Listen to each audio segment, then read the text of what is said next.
ಶ್ರೀಕೃಷ್ಣಾಯ ನಮಃ. ವಸುದೇವಸುತಂ ದೇವಂ ಕಂಸಚಾಣೂರಮರ್ದನಂ ದೇವಕೀ ಪರಮಾನಂದಂ ಕೃಷ್ಣಂ ವಂದೇ ಜಗದ್ಗುರುಂ. ಬ್ರಹ್ಮಸ್ಥಾನ ಸರೋಜ ಮಧ್ಯವಿಲಸಚ್ಛೀತಾಂಶು ಪೀಠಸ್ಥಿತಂ ಸ್ಫೂರ್ಜತ್ಸೂರ್ಯರುಚಿಂ ವರಾಭಯಕರಂ ಕರ್ಪೂರಕುಂದೋಜ್ವಲಂ ಶ್ವೇತಸೃಗ್ವಸನಾನುಲೇಪನಯುತಂ ವಿದ್ಯುದ್ರುಚಾ ಕಾಂತಯ ಸಂಶ್ಲಿಷ್ಟಾರ್ಧತನುಂ ಪ್ರಸನ್ನವದನಂ ವಂದೇ ಗುರುಂ ಸಾದರಂ.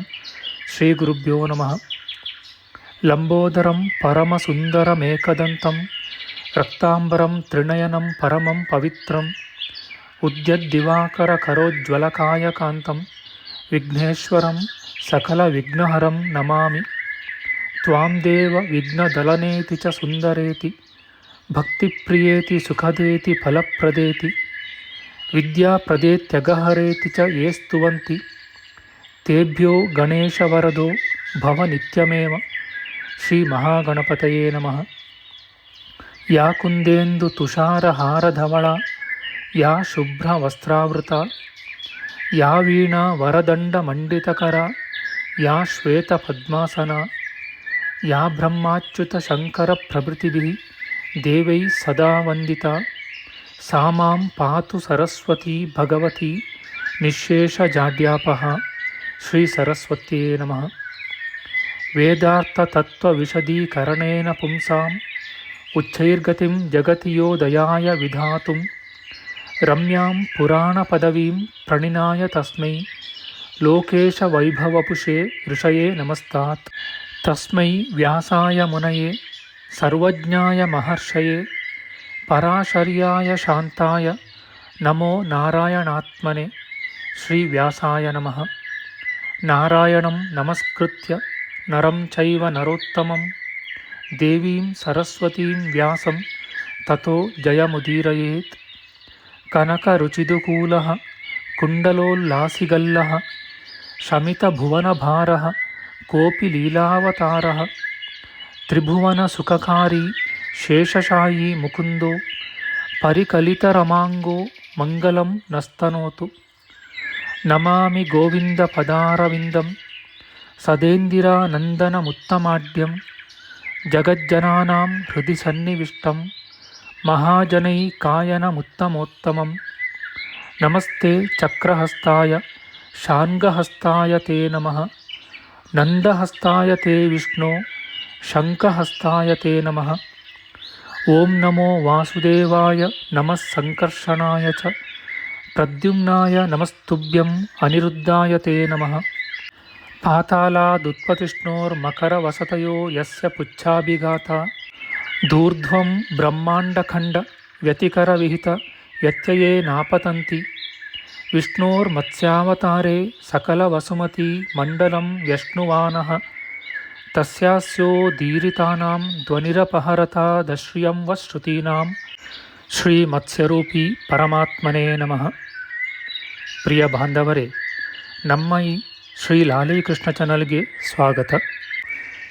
ಇಂದಿನ ವಿಡಿಯೋದಲ್ಲಿ ನಾವು ಶ್ರೀಮನ್ ಮತ್ಸ್ಯ ಮಹಾಪುರಾಣದ 258ನೆಯ ಅಧ್ಯಾಯದ ಪೂರ್ವಾಂಶದ ವಿಚಾರ ಮಾಡೋಣ.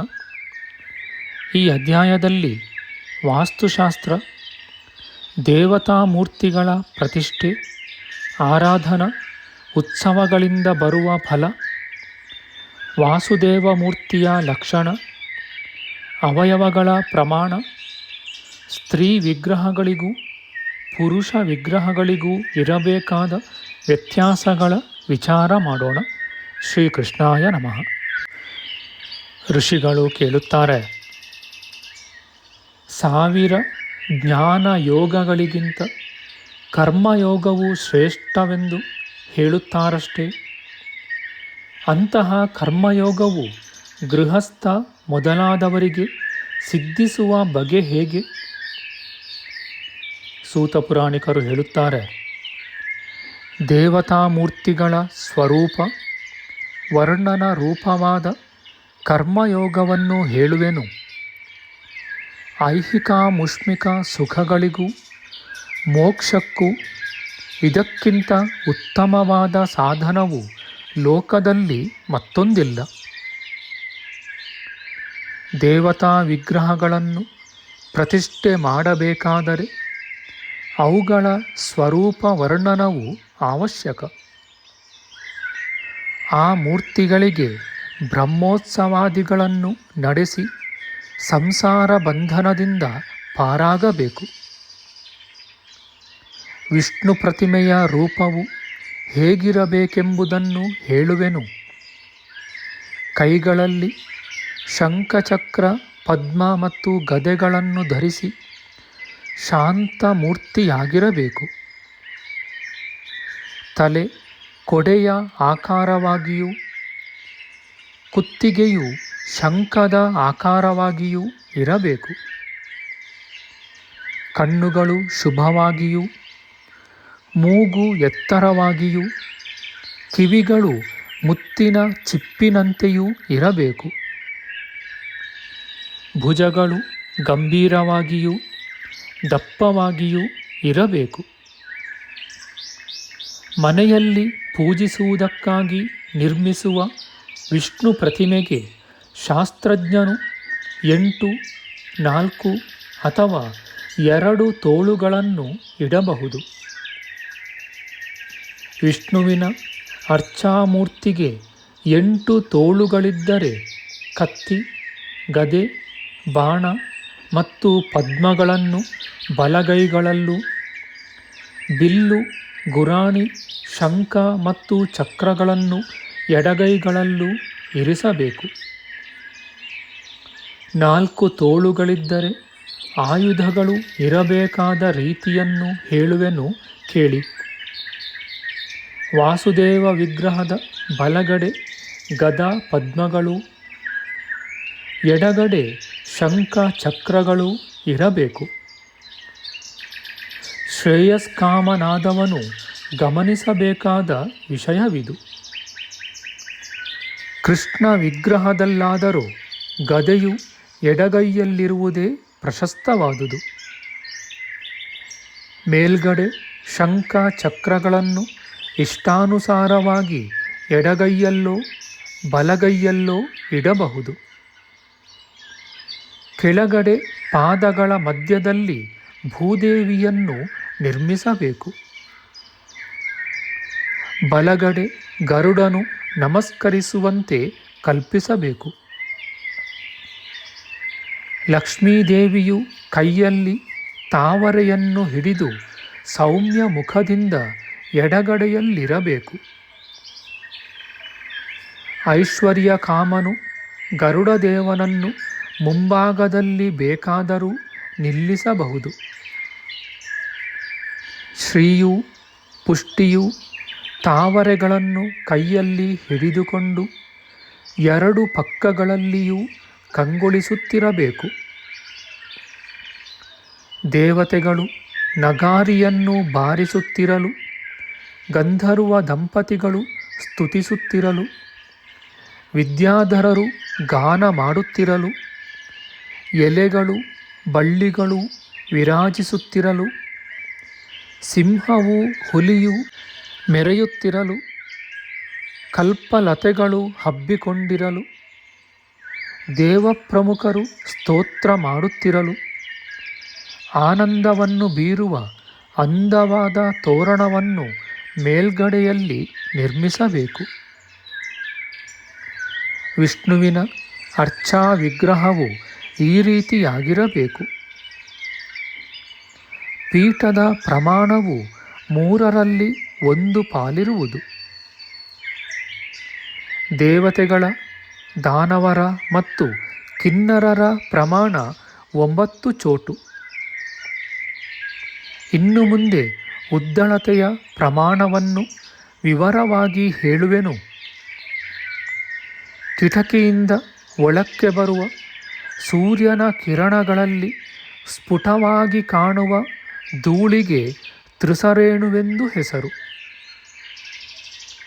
ಅವು 8 ಕೂಡಿದರೆ ವಾಲಾಗ್ರವೆನಿಸಿಕೊಳ್ಳುವುದು. 8 ವಾಲಾಗ್ರಗಳಿಗೆ 1 ಲಿಖ್ಯೆಯೂ 8 ಲಿಖ್ಯೆಗಳಿಗೆ 1 ಯೂಕೆಯೂ ಆಗುವವು.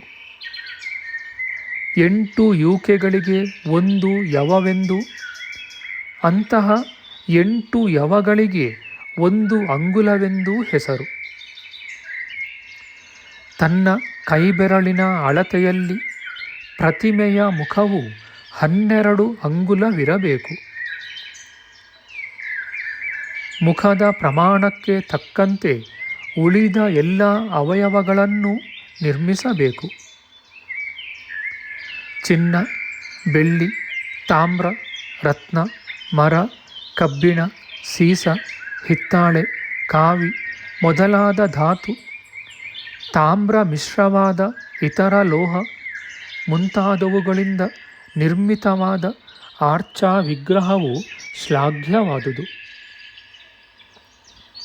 ಮನೆಯಲ್ಲಿ ಆರಾಧಿಸುವ ಪ್ರತಿಮೆ ಹೆಬ್ಬೆರಳಿನ ಗಿಣ್ಣಿನಿಂದ ತೊಡಗಿ 1 ಗೇಣುದ್ದದವರೆಗೂ ಎತ್ತರವಿರಬಹುದು.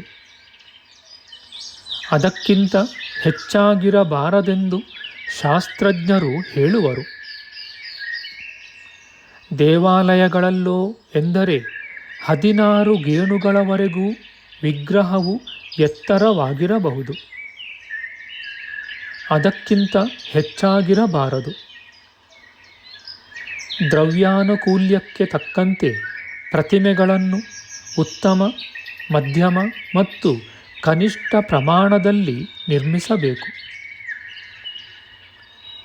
ದೇವಾಲಯದ ಬಾಗಿಲಿನ ಎತ್ತರವನ್ನು 8 ಭಾಗ ಮಾಡಬೇಕು.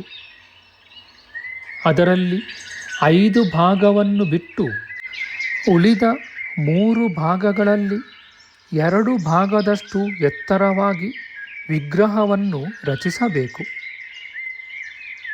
ಪೀಠವು ವಿಗ್ರಹದ 3ರಲ್ಲಿ 1 ಪಾಲು ಎತ್ತರವಾಗಿರಬೇಕು. ಅದು ಬಲು ತಗ್ಗಾಗಿಯಾಗಲಿ ಬಲು ಎತ್ತರವಾಗಿಯಾಗಲಿ ಇರಬಾರದು. ಮುಖದ ಅಳತೆಯನ್ನು ಅನುಸರಿಸಿ ಅದರ 9ರಷ್ಟು ಉನ್ನತವಾಗಿ ಪ್ರತಿಮೆಯನ್ನು ರಚಿಸಬಹುದು. ಇದು ಮತ್ತೊಂದು ವಿಧ. ಈ ರೀತಿಯಲ್ಲಾದರೆ ಕುತ್ತಿಗೆ 4 ಅಂಗುಲವು, ಹೃದಯವು 1 ಭಾಗವು ಇರಬೇಕು. ಅದರ ಕೆಳಗೆ 1 ಭಾಗದ ಅಳತೆಯಷ್ಟು ದೂರದಲ್ಲಿ ಹೊಕ್ಕುಳನ್ನು ನಿರ್ಮಿಸಬೇಕು. ಅದು 1 ಅಂಗುಲ ಆಳವೂ 1 ಅಂಗುಲ ಅಗಲವೂ ಇರಬೇಕು. ಹೊಕ್ಕುಳಿನ ಕೆಳಗೆ 1 ಭಾಗದ ಪ್ರಮಾಣದಲ್ಲಿ ಮೇಢ್ರಾವಯವವನ್ನು ರಚಿಸಬೇಕು. ಬಳಿಕ 2 ಭಾಗಗಳಷ್ಟು ಉದ್ದವಾಗಿ ತೊಡೆಗಳನ್ನು, 4 ಅಂಗುಲ ಉದ್ದವಾಗಿ ಮಂಡಿಗಳನ್ನು ನಿರ್ಮಿಸಬೇಕು. ಮೊಣಕಾಲು 2 ಭಾಗಗಳಷ್ಟು ಇರುವವು.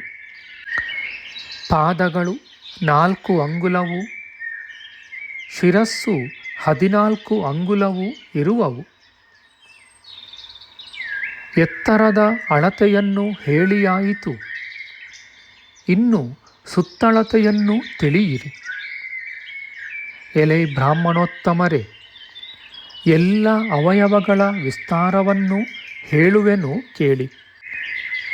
ನಮ್ಮ ಮುಂದಿನ ವಿಡಿಯೋದಲ್ಲಿ ನಾವು ಶ್ರೀಮನ್ ಮತ್ಸ್ಯ ಮಹಾಪುರಾಣದ 258ನೆಯ ಅಧ್ಯಾಯದ ಉತ್ತರಾಂಶದ ವಿಚಾರ ಮಾಡೋಣ. ಆಧ್ಯಾತ್ಮಿಕ ಚರ್ಚೆ ಮತ್ತು ವಿಚಾರ ವಿನಿಮಯಕ್ಕಾಗಿ ಶುರು ಮಾಡಿದ ಈ ಚಾನಲ್ನಲ್ಲಿ ನಾವು ಅಪ್ಲೋಡ್ ಮಾಡುವ ಎಲ್ಲ ವಿಡಿಯೋಗಳನ್ನು ಸಂಪೂರ್ಣವಾಗಿ ನೋಡಿ ನಿಮ್ಮ ಸಲಹೆಗಳನ್ನು ಕಮೆಂಟ್ ಬಾಕ್ಸ್ನಲ್ಲಿ ಬರೆಯಿರಿ. ಈ ಚಾನಲ್ಗೆ ಸಬ್ಸ್ಕ್ರೈಬ್ ಮಾಡಿ ಹಾಗೂ ಬೆಲ್ ಬಟನ್ ಒತ್ತಿ ನಾವು ಹಾಕುವ ಎಲ್ಲ ವಿಡಿಯೋಗಳನ್ನು ನೋಡಿ ಪ್ರೋತ್ಸಾಹಿಸಿ. ಕೃಷ್ಣಂ ನಾರಾಯಣಂ ವಂದೇ ಕೃಷ್ಣಂ ವಂದೇ ವ್ರಜಪ್ರಿಯಂ ಕೃಷ್ಣಂ ದ್ವೈಪಾಯನಂ ವಂದೇ ಕೃಷ್ಣಂ ವಂದೇ ಪೃಥಾಸುತಂ. ಶ್ರೀಕೃಷ್ಣಾಯ ನಮಃ.